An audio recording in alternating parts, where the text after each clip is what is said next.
maybe it's easy to sort of move between, but is there a tendency that your attention might be moving more toward maybe being a bit more inclusive? So you've got this sense of yourself internally. After a lesson like this, how much attention have you got of the world around you?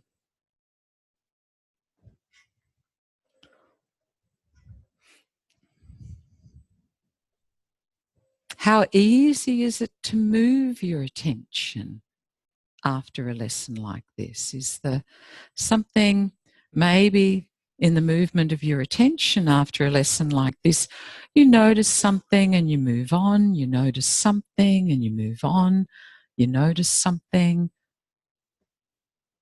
Or is this lesson for you been more about, I notice something and my attention goes there and I stay there for a little while and then I move on? So is your attention after a lesson like this more, I feel all of myself and I scan the different parts of me within that big picture of myself? Or is there something in the way that you've engaged in this lesson that you see more of the parts?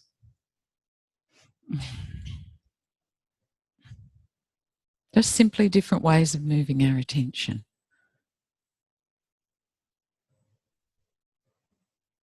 Notice, for some of you, what's happened to the contact you're making with the ground after a lesson like this? So what I see as I'm looking around is, for many of you, there's so much more contact with your arms on the floor.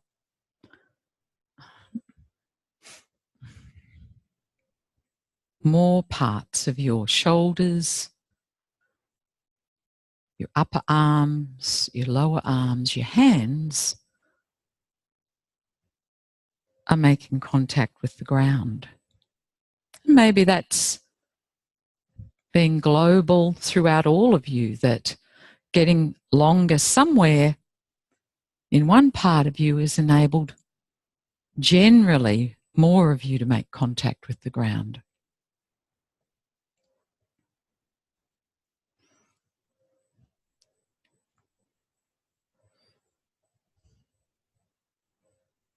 Do you have your arms and legs in a little bit different configuration than you normally have them?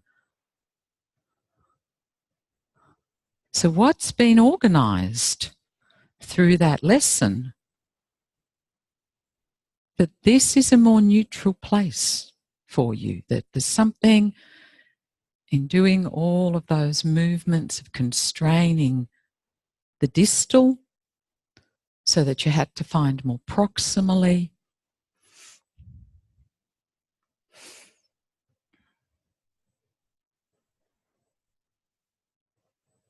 That's changed your neutral. So I'm just going back through some of these things we put up about integration the other day. How do I know I'm integrated? What are the things I'm looking for? So another one was this connection of our head to our pelvis. So if you bent your knees at the moment, after doing that with this attention, this moving attention you've got, and you started to do a pelvic clock, how much of you is ready to follow along at the moment? How easily do you feel a connection from your pelvis up through your torso to your head, all the way from your feet? How are your ankles involved in this? And you can just do a tilt or a clock, whatever. But probably after a lesson like this, where you've been doing so many differences in shape up in your upper back and your head, A clock might make more difference, might make more sense. And how much of your torso do you feel adapting? What's happening in your shoulders? Are your shoulders just sitting there, or are they more alive? They're more responsive to this movement. So you can feel one shoulder going up or down or forward or back. And how does that freedom through your shoulders that you've just been doing allow the base of your neck to have some more options, or your head to be able to respond more easily, so that you could allow your head to move a lot in response to this? Or maybe you can keep your head a little bit more in the middle and take up the movement more in other parts. What are you looking for? So we've got the sensory integration that we're always looking for. You know, there's more of me on the ground at the end of the lesson. I've changed my shape. I've changed my habitual sense of self. So now do it from the other end. Could you now make a clock with your head? How does that go through?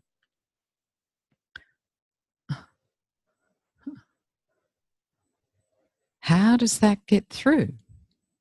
Your shoulders, and keep going through. Are my elbows responding?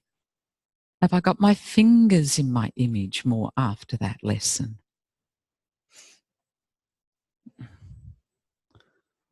What happens if my arms are more in my image when I'm moving my head?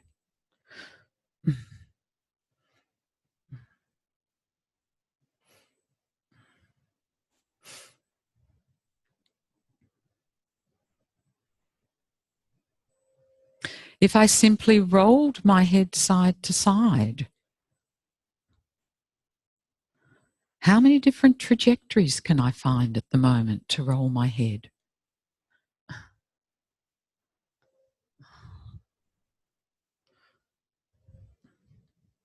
And what's the movability of myself to follow that?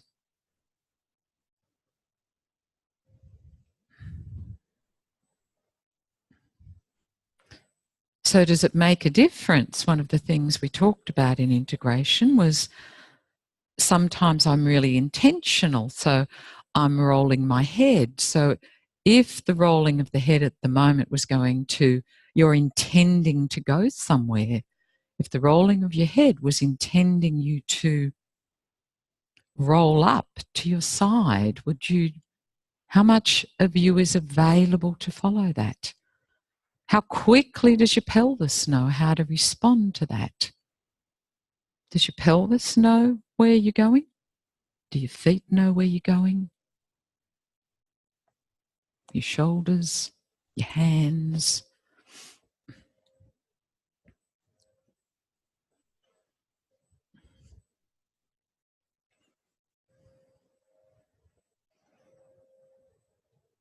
How's your breathing?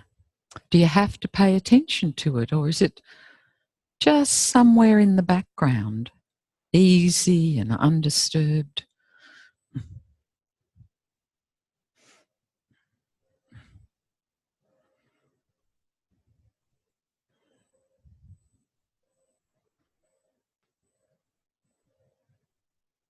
Find a way to come up to sitting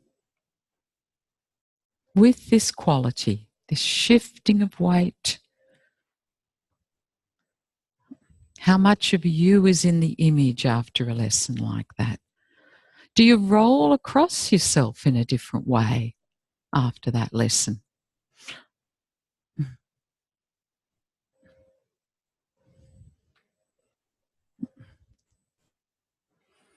And then come up to standing.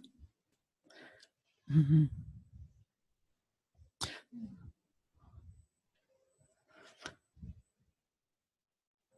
And again, are you able to keep this inclusive attention? Because again, I've added a few to here. This ability to raise our center of gravity over our base of support is really fundamental to knowing we're integrated. This ability that I know I'm more integrated when I've still got adaptability over a really small base of support. So that as I get more organised, I can have a smaller base of support and still have all the cardinal directions there, this ability to shift my weight. So could you find a table to sit on that's your height?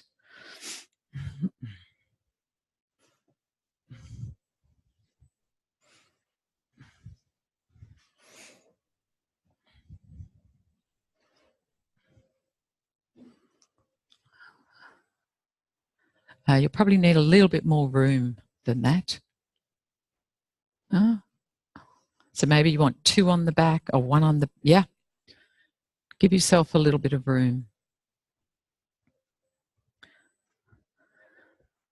So you could see by the end of that lesson, most of you, your arms had got much lighter. Why did they get lighter? What did that lesson allow you to explore that your arms got lighter?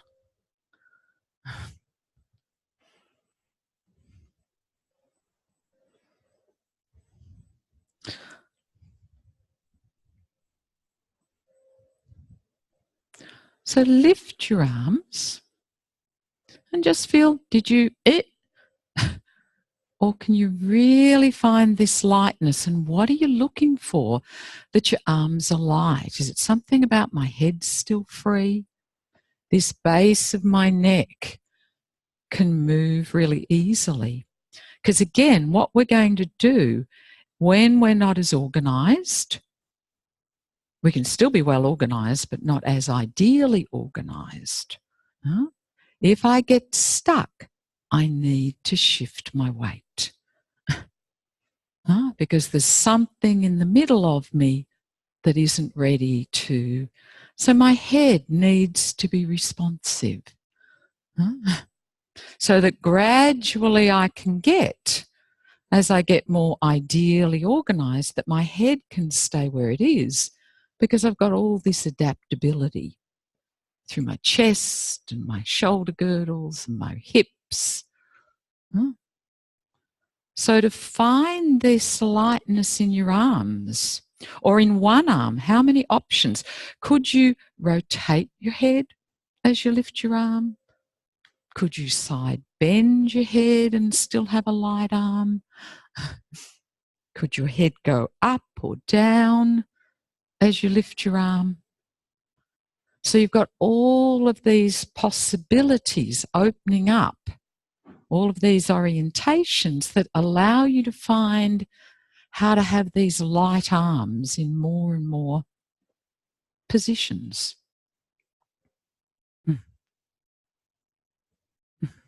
So this constraint of your elbows was really asking you to find, where does my head go? Where can my head soften? What do I need to find? And I have to have support in my pelvis to do that.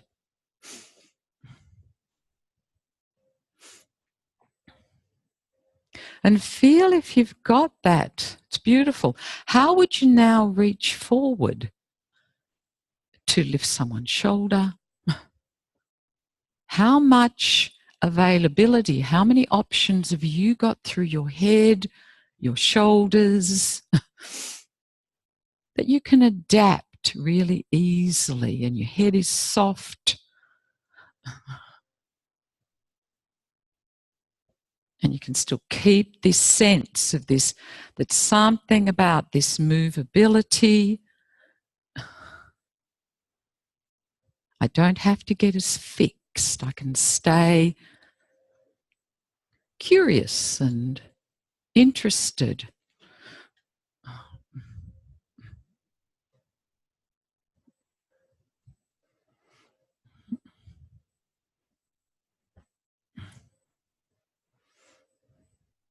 So again, what am I coming back to? What are the things that you can pay attention to know you're more integrated, that you're ready to do a lesson, if you like. So feel after doing all those movements, where's your breath available? In the front of you, the back of you.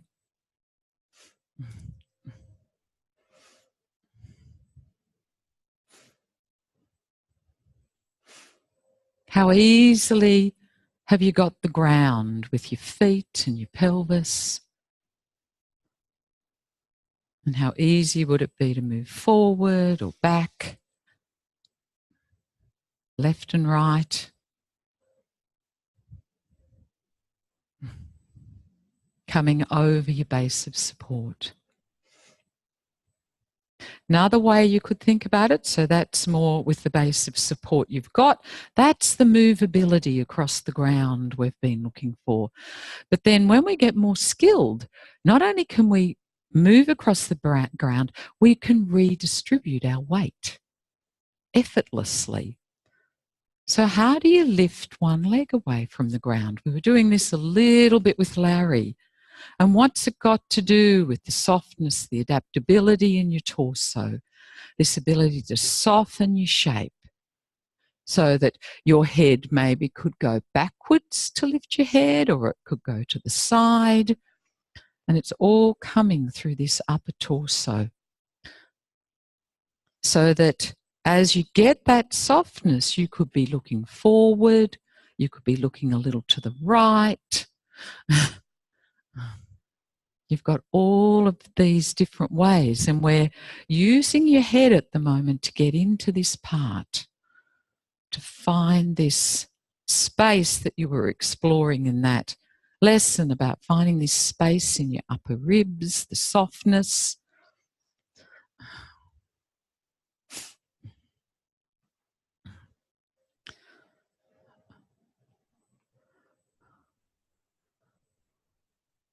So this is what we're doing with clients all the time. How do I observe in movement? What have they got? Connection, pelvis and head in many orientations, in many axes of movement that are allowing them to change this shape through the middle, which allows them to shift their weight, to have more options about weighting something, unweighting something.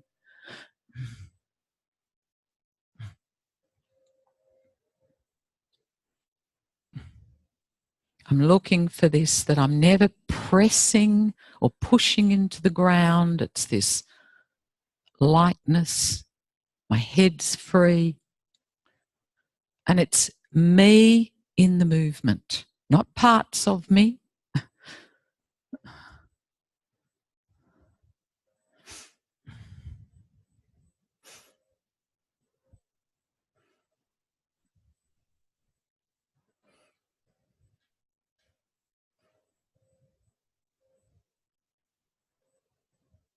And in this place, if you were now had your client on the table and you were going to think of lifting their shoulder, feel how automatically, what do you do with all of yourself to lift their shoulder?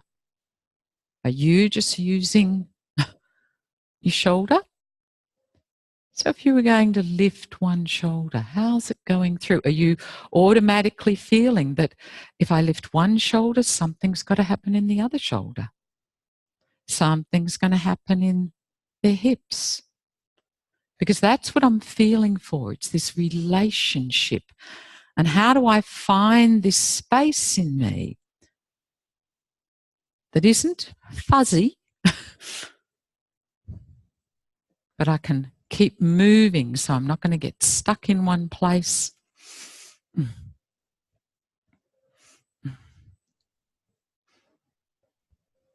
My eyes are really free.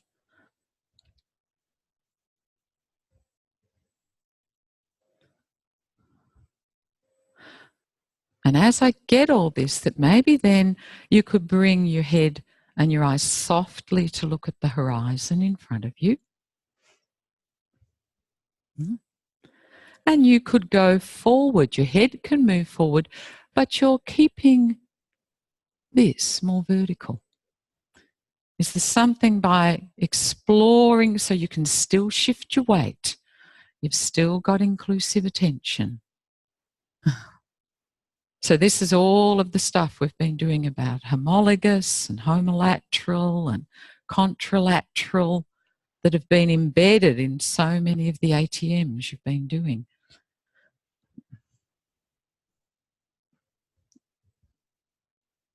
So that this area could rotate underneath me. My neck can be soft. And whatever your approximation is at the moment. And how could you use some of that? Some of you are already doing it to come up to standing. How do you organize all of this to make you light? Where would someone take you? Have you got a set idea about how you're going to come up to standing? Or could you use all of these possibilities of where my weight could go, that all of me is still in my image?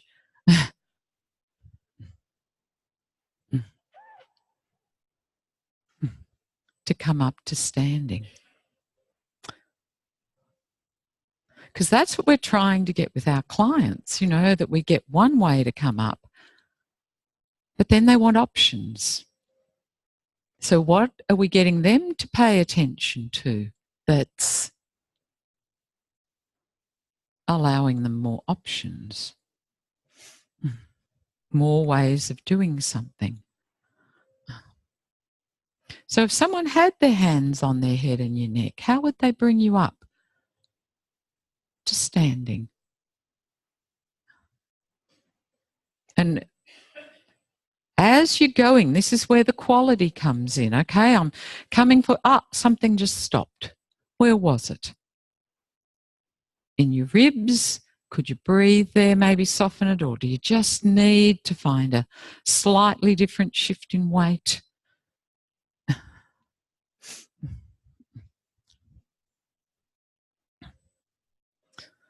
Because this is what you have to be able to feel on yourself to know, how am I going to bring them up? So when I was talking the other day, about assessing, and you're going to pick something that you can make a lot of distinctions about, or that you've asked a lot of questions about, because usually you've got a bigger self-image about that movement. So your self-use is usually going to be better in that position. Hey, Sylvia, that's beautiful. See how many ways she's taking ahead? So she's we work out that someone can't get up that way. Even so, how do I get up so that at the end of the lesson, if they keep getting stuck, that they could look up there and everything's ready to follow them, or down there, or to the ground, so that we don't get stuck in our ideas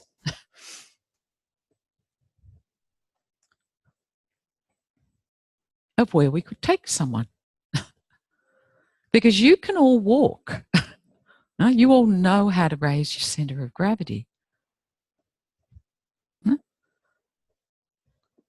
So we're looking for, what do they understand? How do I grow on it?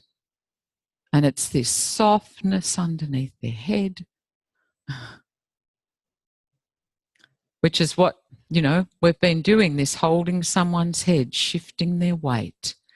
What can they do? Can they come forward over one leg, over the other leg? The weight keeps shifting. The head stays free. So we're always in the process. Beautiful, Chelsea. When you give up that, that intention. And it's not giving up, it's giving up what you've attached to it. So that you're going to find what works for this person. Okay, have a walk around.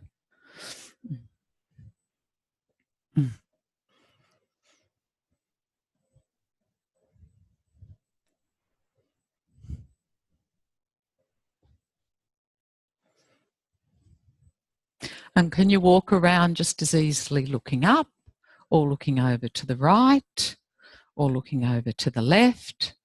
So this was, if you watch Feldenkrais a lot, he's not going to do it with Larry. Larry's not ready for it, but he's looking for this freedom of the head. And it might be quite gross. He might not be getting that, but he's showing them, let your weight shift. Huh? Get rid of that fixity that we hold so often.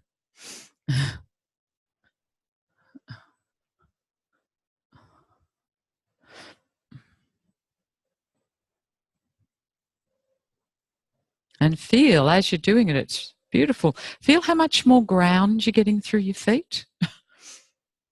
Huh?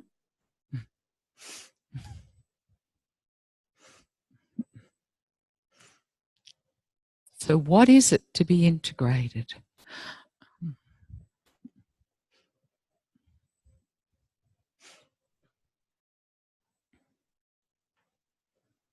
Feel if you stayed in one place and you were the tree going back to the ATM book, how much could that wind blow you around at the moment and you could stay absolutely rooted to the ground? Huh? How much adaptability have you got within the one place you're in?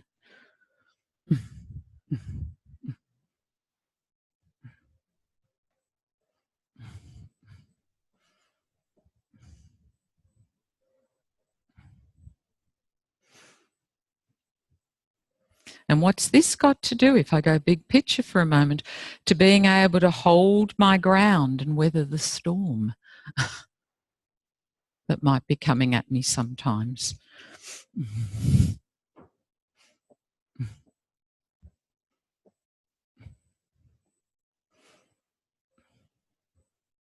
And it could be just as thing as Alistair's doing to swimming. How does this let me swim? There's a movement you're doing. How do I bring it into my... So what happens if I've got all this, if I've got a problem that I'm really getting stuck on? What happens if I could find some of this? Would I be able to see it from different perspectives?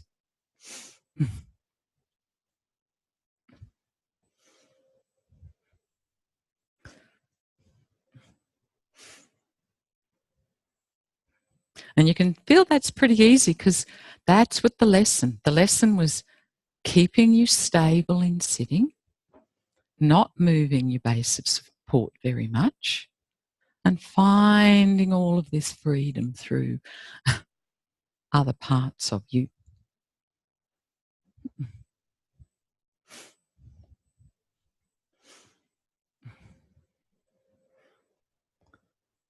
Okay, let's take our morning break and come back. What's integrating?